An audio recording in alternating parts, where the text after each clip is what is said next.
ഈ അമ്മായിമ്മക്ക് ദേഷ്യം വരുമ്പോൾ ഉണ്ടാക്കുന്ന ഈ പ്രത്യേകതരം ഭാവങ്ങളുണ്ടല്ലോ ക്ലോസപ്പിൽ, ഞാൻ അത്രയും ഭാവം ഇടാറില്ല. അത് ഉണ്ടാക്കുക എളുപ്പമാണോ ആക്ച്വലി? ഫസ്റ്റ് തന്നെ ഇപ്പൊ നമ്മള് സീരിയൽ അഭിനയിച്ചു അയ്യോ തുടങ്ങുമ്പോൾ ഞങ്ങക്ക് ശ്വാസമൊക്കെ മുട്ടും. ബ്രീത്തിങ് പ്രോബ്ലം വരും. സത്യം ഞങ്ങൾ രണ്ടും പറയും ഈ സാധനം ഉണ്ടാക്കണമല്ലോ, അതായത് പണ്ടത്തെ മിക്സൈഡ് ഒരു സൗണ്ട് പോലെ. അല്ല, അത് ഡിപ്പെൻഡ്സ് ഓൺ ഡയറക്ടേഴ്സ്. ചിലര് നമ്മളെ അങ്ങനെ ചെയ്യിപ്പിക്കും. അതായത് അവർക്ക് മനസ്സിലൊരിതുണ്ടാവും, ഫീൽ എന്നൊക്കെ പറഞ്ഞിട്ട് നമ്മളൊരു സട്ടിലായിട്ട് ചെയ്താലും ഇല്ല കുറച്ചും കൂടെ ആവും. സിനിമയെക്കാട്ടിലും കൂടുതൽ ക്ലോസസ് വരുന്നത് സീരിയൽസിലാണ്. അപ്പം അവർക്ക് ആൾക്കാരിൽ പെട്ടെന്ന് കൺവിൻസ് ചെയ്യാൻ വേണ്ടിയിട്ട് ഇച്ചിരൂടെ റിയാക്ഷൻ ഇട്ടാലേ പറ്റൂ. ഞാൻ ആദ്യം അഭിനയിക്കാൻ ചെന്നപ്പോ എന്നെ ഭയങ്കര ചീത്തവിളിയായിരുന്നു, ഓർക്കുന്നുണ്ടോ?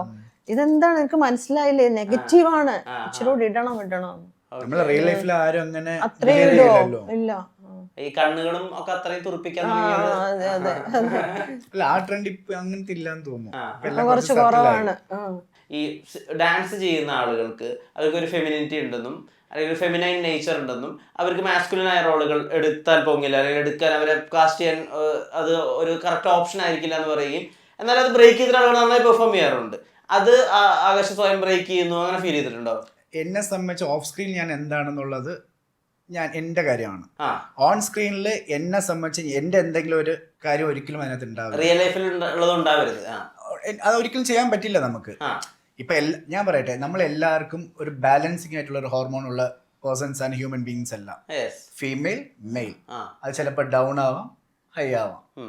അപ്പൊ അതുകൊണ്ട് ഞാൻ ചെയ്യുന്ന ക്യാരക്ടറിൽ ചിലപ്പോൾ എന്റെ ഫിസിക്കലി ഞാനിപ്പോ എന്റെ നേരിൽ കാണുന്ന ആൾക്കാർക്ക് ചിലപ്പോൾ പലതും തോന്നുമായിരിക്കും. അത് ഓരോരുത്തരുടെ കോൺസെപ്റ്റ് ആണ്. ഞാൻ സ്ക്രീനിൽ ചെയ്യുമ്പോൾ എൻ്റെ ക്യാരക്ടറിന് എന്തെങ്കിലും ഒരു പ്രശ്നം ഉണ്ടെങ്കിൽ അപ്പൊ അതെനിക്കൊന്നും ചെയ്യാൻ പറ്റില്ല. എത്രയോ ഇന്നത്തെ കാലത്തിനെക്കാട്ടിലും ഞാൻ മനസ്സിലാക്കിയത് MGR, ശിവാജി ഗണേശൻ അവരെല്ലാം ഡാൻസ് പഠിച്ചിട്ടാണ് അവർ അഭിനയിക്കാൻ വരുന്നത്. ഞാൻ ഇപ്പോഴും പറയുന്നു, ദൈവം സഹായിച്ച് ഞാൻ ഡാൻസർ ആയതുകൊണ്ട് മാത്രമാണ് എനിക്ക് അഭിനയിക്കാൻ പറ്റുന്നത്. അല്ലെങ്കിൽ ഞാൻ ഒരിക്കലും ഈ ഒരു ഫീൽഡിലേക്ക് ഞാൻ വരില്ല. ഞാൻ ഡാൻസർ ആയതുകൊണ്ട് മാത്രമാണ് ഞാൻ ഇപ്പൊ അഭിനയിക്കാൻ പറ്റുന്നത്. ഞാൻ വിശ്വസിക്കുന്നു. അത് ബാക്കിയുള്ളവർക്ക് എങ്ങനെയാണെന്ന് എനിക്കറിയില്ല. Without dance I can do anything. ഒന്നും എനിക്കറിയില്ല. എനിക്കിപ്പോൾ അല്ലാണ്ട് ഇപ്പം ഈ സ്ക്രിപ്റ്റ് അല്ലാണ്ട് എൻ്റെ ഒരു കാര്യം ചെയ്യാൻ പറഞ്ഞാൽ എനിക്ക് ചെയ്യാൻ പറ്റില്ല. ആ സമയത്ത് എന്നോട് ഇവരെല്ലാം ഓൾറെഡി എല്ലാം പഠിച്ചെല്ലാം, കാരണം എനിക്ക് മലയാളം ബേസിക്കലി ഞാൻ ചെന്നൈയാണ്, തമിഴാണ്, ഹാഫ് മലയാളി ഹാഫ് തമിഴാണ്. ഇവരൊക്കെല്ലാം സ്ക്രിപ്റ്റ് എല്ലാം ഓൾറെഡി സീൻസ് എല്ലാം കൊടുക്കും. എനിക്ക് ആ സമയത്ത് ആര് പ്രോമിറ്റ് ചെയ്തിരുന്നു അത് മാത്രമേ എനിക്ക് അറിയുള്ളൂ. ഞാൻ മുമ്പേ സീൻസ് വായിച്ചിരുന്നുണ്ടെങ്കിലും എൻ്റെ ഡയലോഗ്സ് ഒന്നും എനിക്കിത് ഓർത്ത് പറയാൻ പറ്റില്ല. ആ സ്പോട്ടിൽ പറഞ്ഞ് ഞാൻ ചെയ്യും. അതുകൊണ്ട് ഞാൻ ഇപ്പോഴും പറയുന്നു, ഡാൻസ് ഉള്ളതുകൊണ്ട് മാത്രമാണ് ഞാൻ ഇത്രയും വർഷം പിടിച്ച് നിൽക്കുന്നു. എൻ്റെ ക്യാരക്ടർ ചെയ്തിട്ട് ഇന്ന് വരെ ഒരാൾ ഒരു മോശം പറഞ്ഞിട്ടില്ല, ദൈവം സഹായിച്ച്. നമ്മളെ പേഴ്സണൽ ലൈഫ് വേറെ, നമ്മളെ പ്രൊഫഷണൽ ലൈഫ് വേറെ, എൻറ്റയർലി ഡിഫറെൻ്റ് ആണ്. സോ അതിൽ എനിക്ക് ഇതുവരെ ഒരു പ്രശ്നം ഉണ്ടായിട്ടില്ല. പിന്നെ കാണുന്ന ആൾക്കാർക്ക് ഇപ്പം നമ്മളെ കുറിച്ച് ഇപ്പം എല്ലാവരും നല്ലത് പറഞ്ഞ് നമ്മൾ ആഗ്രഹിക്കേണ്ട ആവശ്യമില്ലല്ലോ. ഇപ്പോൾ ഒരാൾ നെഗറ്റീവ് പറയുന്നില്ല, ഒരാൾ എന്തെങ്കിലും ഒരു മോശമായിട്ട് പറയുന്നുണ്ടെങ്കിൽ ആ പുള്ളിക്കാരൻ നമ്മൾ അത്രയും ടൈം നമ്മളെ സ്റ്റഡി ചെയ്യുന്നു. ആ പുള്ളിയുടെ ലൈഫിൽ പുള്ളിക്ക് ചെയ്യേണ്ട കാര്യം ആ ടൈം പോലും നമുക്ക് വേണ്ടി സ്പെൻഡ് ചെയ്യുന്നു. അപ്പം നമ്മൾ അതിൽ നല്ല സന്തോഷിക്കല്ലേ വേണ്ടത്. ഞാൻ എപ്പോഴും പോസിറ്റീവായിട്ട് ചിന്തിക്കാറുള്ളൂ. ഇപ്പം നിങ്ങൾക്ക് എന്ത് വിചാരിച്ചാലും ഞാൻ എന്താണെന്ന് എനിക്കറിയാം. എൻ്റെ ജോലിയിൽ എനിക്ക് എന്തെങ്കിലും ഒരു ഫോൾട്ട് വന്നാൽ ഓക്കെ. ഇന്ന് വരെ ഇത്രയും ഏകദേശം എൻ്റെ 13 ഇയേഴ്സായി. എൻ്റെ 12th സീരിയലാണത്. 12th അല്ല 13 തന്നെയാണ്. സോ ഇതുവരെ ദൈവം സഹായിച്ച എനിക്കൊരു ബാഡ് കമൻസ് എൻ്റെ ക്യാരക്ടർ വൈസ് എനിക്ക് വന്നിട്ടില്ല. എനിക്ക് കൂടുതൽ ചെയ്തിട്ടുള്ള നെഗറ്റീവാണ്. ഇപ്പം നേരത്തെ നമ്മുടെ ഈ ഹോർമോൺസിന്റെ ബാലൻസ് അങ്ങനത്തെ കുറെ കാര്യങ്ങളൊക്കെ പറ്റി പറഞ്ഞല്ലോ. അതുകൊണ്ട് ഞാൻ ചോദിക്കുകയാണ്, ഇപ്പം ലാലേട്ടൻ അടുത്തൊരു ആഡ് ചെയ്തിട്ടുണ്ടായിരുന്നു, ഫെമിനൈൻ നേച്ചറിനെ എംബ്രേസ് ചെയ്യുന്നത് പോലെയാണ് അദ്ദേഹം അത് ചെയ്തിട്ടുണ്ടായിരുന്നത്. ആൻഡ് എല്ലാ ആണുങ്ങളുടെ ഉള്ളിലും ഒരു പെണ്ണുണ്ട് എന്ന് പറയുന്നത് വളരെ ബ്യൂട്ടിഫുൾ ആയിട്ട് അത് അതിന്റെ ഒരു തെളിവാണല്ലോ നമ്മുടെ മെയിൽ ഹോർമോൺ ഫീമെയിൽ ഹോർമോൺ. എന്തുകൊണ്ട് മെയിലിന് മെയിൽ ഹോർമോൺ മാത്രം ഇല്ലാത്ത അല്ലേ? എത്രയോ ലേഡീസ് ഡോമിനേറ്റ് ചെയ്യുന്നുണ്ട് ആസ് എ മെയിൽ ഇല്ലേ? അങ്ങനെ ഇപ്പൊ ഇങ്ങനെ ഒരു ഫെമിനിറ്റി ഉള്ള ആൾക്കാരാണെങ്കിൽ ഇന്നത്തെ ഒരു മിക്ക ആർട്ടിസ്റ്റിലും ഉണ്ടാവില്ലായിരുന്നു. വിനീതേട്ടനൊക്കെ എത്ര സിനിമ അഭിനയിച്ചു, പുള്ളിക്കാരൻ നല്ലൊരു ഡാൻസർ അല്ലേ? ഞാൻ മനസ്സിലാക്കിയതോളം എന്നെ സംബന്ധിച്ച് ഡാൻസ് ഉണ്ടാവുക മാത്രമാണ് എനിക്ക് ചെയ്യാൻ പറ്റുന്നുള്ളൂ. അല്ലാണ്ട് എനിക്ക് ഒരിക്കലും ഒന്നും ചെയ്യാൻ പറ്റില്ല. അപ്പൊ നമ്മൾ എല്ലാവരുടെ ഉള്ളിൽ ഒരു ഫെമിനിറ്റി ഉണ്ട്. ചിലപ്പോൾ അത് കൂടുതലാവാം കുറവാവാം. നമ്മൾ ഈ ഒരു സാധനം കൊണ്ട് മറ്റൊരാളിനെ ഹേർട്ട് ചെയ്യുന്നുണ്ടോ എന്ന് മാത്രമല്ല അന്വേഷിക്കും. ഇപ്പൊ എന്റെ ഫെമിനിറ്റി ഞാൻ കാണിക്കുന്നു, അല്ലെങ്കിൽ എനിക്ക് എന്റെ ഭാഗത്ത് അത് എന്നുണ്ടെങ്കിൽ മറ്റാളിനെ ഒരു ഹേർട്ട് ആവുന്നുണ്ടോ? നിങ്ങൾക്ക് ഒരു പ്രശ്നവും ഇല്ല അതില്. ഇപ്പൊ ഞാനിരിക്കുന്ന ഇപ്പൊ എന്റെ കാര്യം എനിക്കല്ലേ അറിയാൻ പറ്റുള്ളൂ. ഇപ്പൊ വേറെ ഒരാളിനൊരു ബുദ്ധിമുട്ടില്ലെങ്കിൽ ഒരു കുഴപ്പമില്ലല്ലോ. അല്ല ഇപ്പൊ ഞാൻ ചോദിക്കട്ടെ, ഇപ്പൊ ആകാശിന് ഒരു സ്ത്രൈണതയുണ്ട് എന്നാണ് പറഞ്ഞാൽ അതിൽ ആകാശ് വളരെ കംഫർട്ടബിളും വളരെ ഓക്കെ ഹാപ്പിയാണ്. ഓക്കെ, അതാ പറഞ്ഞത്. ഇപ്പം ഈ ഓപ്പോസിറ്റ് ആളിന് ചിലപ്പോൾ ഇത് തോന്നണമെന്നില്ല. ഇപ്പൊ ഒരു 5 പേരുണ്ടെങ്കിൽ ഈ 5 പേര് ഞാൻ നല്ലതാണ് അല്ലെ ഞാൻ ഇങ്ങനെയാണെന്ന് അവർ സ്റ്റാമ്പ് ചെയ്യേണ്ട ആവശ്യമില്ലല്ലോ. പലർക്കും പല മൈൻഡ് ആയിട്ടുള്ള ആൾക്കാരാണ്, പലർക്ക് പല വിഷൻ ആയിരിക്കാം, ഓരോരുത്തർക്കും ഓരോ അഭിപ്രായം ഇല്ലേ. മതി. എന്നറിയോ, ഞാൻ അതിനെ കുറിച്ച് ആലോചിക്കാറേ ഇല്ല ഇപ്പൊ. കാരണം നമ്മൾ ഈ ഒരു ആളിനെ ഇങ്ങനെ പറയുന്നുണ്ടെങ്കിൽ പുള്ളിക്കാരൻ എന്തുമാത്രം നെഗറ്റീവ് ഉണ്ടാവും. അപ്പൊ നമ്മൾ അതെല്ലാം മറിച്ചിട്ടാണ് മറ്റാൾക്കാരടുത്ത് നമ്മൾ അവരെ മോശമായിട്ട് പറയാൻ നമ്മൾ ശ്രമിക്കുന്നത്. അപ്പൊ നമ്മൾ പറയുമ്പോ നമ്മളെ പറയുന്ന ആയുർവേദം വേറെ ഉണ്ടാവും. അതൊന്നും ഞാൻ ചിന്തിക്കുന്നില്ല, പറയുന്ന ആൾക്കാർ പറഞ്ഞോട്ടെ. എന്നെ സംബന്ധിച്ച് അതൊന്നും ഒരു പ്രശ്നമേ ഇല്ല. I am happy with what I am. എൻ്റെ കൂടെയുള്ള ആൾക്കാർക്ക് എന്നെ അറിയാം, അത് മതി. എനിക്ക് ആർക്കും നമുക്ക് ബോധിപ്പിച്ച് ജീവിക്കാൻ പറ്റില്ല. ഇപ്പൊ എല്ലാവരും നമ്മൾ പ്ലീസ് ചെയ്തും ജീവിക്കാൻ പറ്റില്ല. നിങ്ങൾ എന്നെ കുറിച്ച് നല്ലതേ പറയാം കേട്ടോ, എന്നെ കുറിച്ച് മോശം പറയരുത്, എന്നെ കുറിച്ച് നല്ലത് പറയുന്നതാണ് എനിക്ക് ഇഷ്ടം. അങ്ങനെ എനിക്കൊരു പ്രശ്നമില്ല. എന്നെ കമന്റ്സ് ഒന്നും വായിക്കാറ് പോലും ഇല്ല. അവർ എനിക്ക് വേണ്ടി ടൈം സ്പെൻഡ് ചെയ്യുന്നത് ഞാൻ ഹാപ്പിയാണ്. കാരണം അവരവരെ ഫാമിലി ചെലവാക്കുന്ന സമയം അവർ എനിക്ക് വേണ്ടി ചെലവാക്കുന്നത് അല്ലേ. ഈ ലോകത്ത് ആരെങ്കിലും അങ്ങനെ ചെയ്യോ? മറ്റവർക്ക് വേണ്ടി നമ്മൾ ആരെങ്കിലും ടൈം സ്പെൻഡ് ചെയ്യോ? അപ്പൊ ഈ കുത്തിരുന്ന് ഇതൊക്കെ ചെയ്യുന്നുണ്ടെങ്കിൽ അത് നമ്മുടെ ആ വീഡിയോയ്ക്ക് ഇത്രയും പാരഗ്രാഫ് ഞാൻ നമ്മുടെ ഒരു കഴിഞ്ഞ ലാസ്റ്റ് ഇന്റർവ്യൂല് ഞാൻ നോക്കിയപ്പോ ഇതിന് എങ്ങനെ സമയം കിട്ടുന്നു? ഇത് അക്ഷരത്തെറ്റില്ലാണ്ട് അതും ഈ കമന്റ്സിൽ മലയാളത്തിൽ ടൈപ്പ് ചെയ്ത് ഇങ്ങനെ അയക്കുകയാണ്. അപ്പൊ അവര് നമ്മളെ നോക്കുന്നുണ്ട്, അവര് നമ്മളെ കാര്യങ്ങൾ അന്വേഷിക്കുന്നുണ്ട്. അപ്പൊ അവര് നമുക്ക് വേണ്ടി ടൈം സ്പെൻഡ്, അവർക്ക് വേണ്ടി ഫാമിലിക്ക് ചെയ്തൂടെ? പുള്ളി ആര് ചെയ്യുന്നു? അവരുടെ ലൈഫിൽ അവരുടെ ഫ്യൂച്ചറിൽ വേണ്ടി എന്തെങ്കിലും ടൈം നോക്കിക്കൂടെ? ആരും ചെയ്യുന്നില്ലല്ലോ.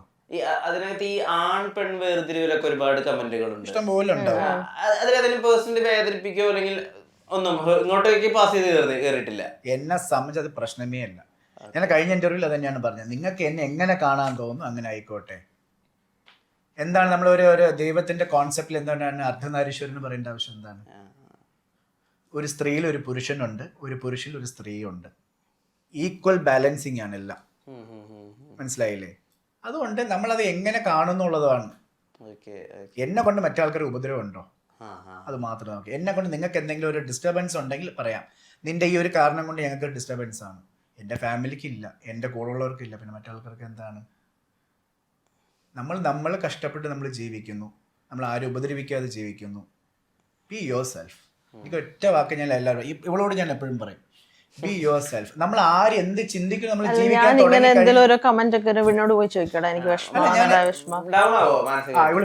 ഇല്ലില്ല, ആദ്യമൊക്കെ ഡൗൺ ആകുമായിരുന്നു, ഇപ്പൊ ആകുന്നില്ല. പക്ഷെ ഡയറക്റ്റ് നമ്മുടെ ബാക്കിൽ പോയി പറയുമ്പോഴൊക്കെ ഞാൻ ഡൗൺ ആവും ജസ്റ്റ്, പക്ഷെ കുറച്ചു നേരത്തിന് മാത്രം. അല്ല, അതാ പറഞ്ഞത് ബി യുവർ സെൽഫ് എന്ന് പറയുന്നത്. അതാണ് നമ്മൾ മറ്റാൾക്കാരെ കുറിച്ച് ചിന്തിക്കാൻ. നമ്മൾ ലൈഫ് വളരെ ഷോർട്ട് പീരിയഡ് ആണ്. നമ്മളെല്ലാം നമ്മളിപ്പോൾ ഉപയോഗിക്കുന്ന ഒരു ക്യാമറ അല്ലെങ്കിൽ ഒരു ഫോണിന് വരെ ഈ നമ്മൾ ഉണ്ടാക്കുന്നതാണ്. പക്ഷെ അതിന് നമ്മൾ ഒരു എക്സ്പയറി ഡേറ്റ് ഇടും ഇല്ലേ? You can use before this. ഇതാണ് അതിന്റെ വാറന്റി. മനുഷ്യന്റെ എന്തെങ്കിലും ഒരു ഇതുണ്ടോ, എക്സ്പയറി ഉണ്ടോ? ഇല്ല. അപ്പം ഷോർട്ട് പീരിയഡിൽ ഇഷ്ടമുള്ള പോലെ ജീവിക്കുക, ഹാപ്പി ആയിട്ടിരിക്കുക. Don't bother about anything. Be your self, that's all. B positive. നമ്മളെ കൊണ്ട് മറ്റാൾക്കാരെ ചിരിപ്പിക്കുക, അത് ഏറ്റവും വലിയൊരു പാടാണ്. കഷ്ടമുള്ള ഒരു ജോലിയാണ്.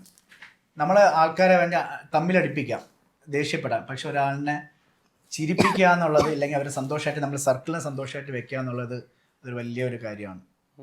അപ്പോൾ എനിക്ക് മാക്സിമം ഞാൻ എല്ലാവരും ഹാപ്പി ആയിട്ടിരിക്കാൻ ശ്രമിക്കും, ഹാപ്പിയാക്കി വെക്കാൻ ശ്രമിക്കും. അതിലൂടെ ഞാൻ ഹാപ്പി ആയിട്ടിരിക്കും. That's all. സ്മിത ശരിക്കും ഭയങ്കര അപ്രീഷിയേറ്റ് ചെയ്യേണ്ട ഒരു കാര്യമല്ലേ? കാരണം എല്ലാപ്പോഴും ആണുങ്ങൾ എന്ന് പറഞ്ഞാൽ നെഞ്ചും വിരിച്ച് വിചാരിക്കുന്ന സ്ഥലത്ത് സൊസൈറ്റിക്ക് വേണ്ടിയിട്ടാണ്. അപ്പോഴും നമ്മൾ ചിന്തിക്കണം, ഈ കാണുന്ന എല്ലാ മസ്കുലിൻ പേഴ്സൺസിനും അവരെ ബിഹൈൻഡിൽ കുറെ കാര്യങ്ങളുണ്ട്. അത് പുറമെ ആർക്കും അറിയുന്നുണ്ടാവില്ല. അതെന്തുകൊണ്ടാണ്? സൊസൈറ്റിക്ക് വേണ്ടിയിട്ടാണ്. ഐ എം എ മാൻ, ഞാൻ ഇങ്ങനെ ആയിരിക്കണം, എൻ്റെ ബോഡി ഇങ്ങനെ ആയിരിക്കണം, എൻ്റെ വാക്കിംഗ് സ്റ്റൈൽ ഇങ്ങനെ ആയിരിക്കും എന്നുള്ളത് അത് മറ്റാൾക്കാർക്ക് വേണ്ടി ജീവിക്കുന്നതാണ്. അവരെന്ത് വിചാരിക്കും ഞാൻ ഇങ്ങനെ നടന്നില്ലെങ്കിൽ? പക്ഷെ അവരുടെ ഉള്ളിൽ ഭയങ്കര ഫെമിനിറ്റി ഉണ്ടാവും. ഇങ്ങനെയുള്ള കാര്യങ്ങളൊക്കെ സംസാരിക്കാറുണ്ടോ നിങ്ങള്? ഞങ്ങളോ? എല്ലാം സംസാരിക്കും.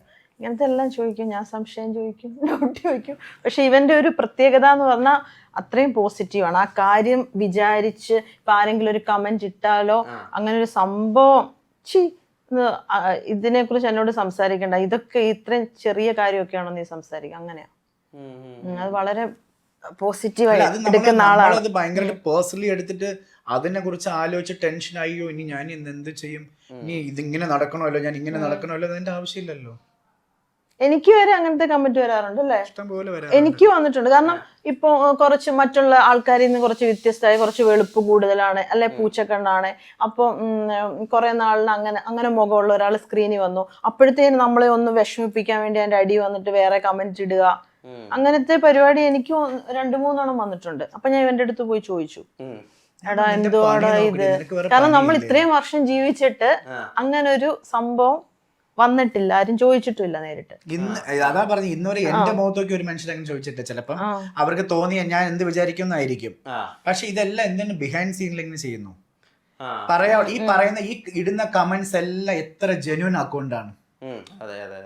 ഇപ്പൊ നിങ്ങളുടെ ഒരു ഇന്റർവ്യൂ തന്നെ ഇട്ടാലും നിങ്ങളുടെ ആ ഒരു ചാനൽ ഇടുമ്പോൾ അതിനകത്ത് എത്ര ജെന്യൂൻ അക്കൗണ്ട് ഉണ്ട്. അതിന്റെ ആവശ്യം എന്താണ്? പറയാനുള്ള ആൾക്കാർ ജെന്യൂൻ അക്കൗണ്ട് അവർ ഓൺ അക്കൗണ്ടിൽ ഒന്ന് പറയണം, പറയണ്ടേ? എന്തിനാണ് ഒരു ഫേക്ക് അക്കൗണ്ട്, ഒരു പ്രൊഫൈൽ പിക്ക് പോലും ഇല്ലാണ്ട് ഇതിന് വേണ്ടി അക്കൗണ്ട് ക്രിയേറ്റ് ചെയ്ത് പറയേണ്ട ആവശ്യം എന്താണ്? അല്ലേ? ഓപ്പൺ സ്റ്റേറ്റ്മെന്റ് ആയിട്ട് തന്നെ പറയണം. അതാണ് ഒരു ജെന്യൂനിറ്റി. അതാണ് നല്ലൊരു ആണാണെങ്കിൽ അല്ലെ നല്ലൊരു പെണ്ണാണെങ്കിൽ ഫേസ് ടു ഫേസ് ഇല്ലെങ്കിൽ കറക്റ്റ് അവരെ റിയൽ അക്കൗണ്ടിൽ ഒരാളിന് എത്ര അക്കൗണ്ട് തുടങ്ങാമല്ലോ. ഇപ്പം അവര് റിയൽ അക്കൗണ്ടിൽ ഒന്ന് പറയട്ടെ. അപ്പൊ ഈ കമന്റ്സ് വരുമ്പോ എല്ലാ അക്കൗണ്ട് ആ കമന്റ്സ് ഇട്ട് അക്കൗണ്ടിൽ കയറി നോക്കുമ്പോ അറിയാം 0 followers, 0 post, nothing is there.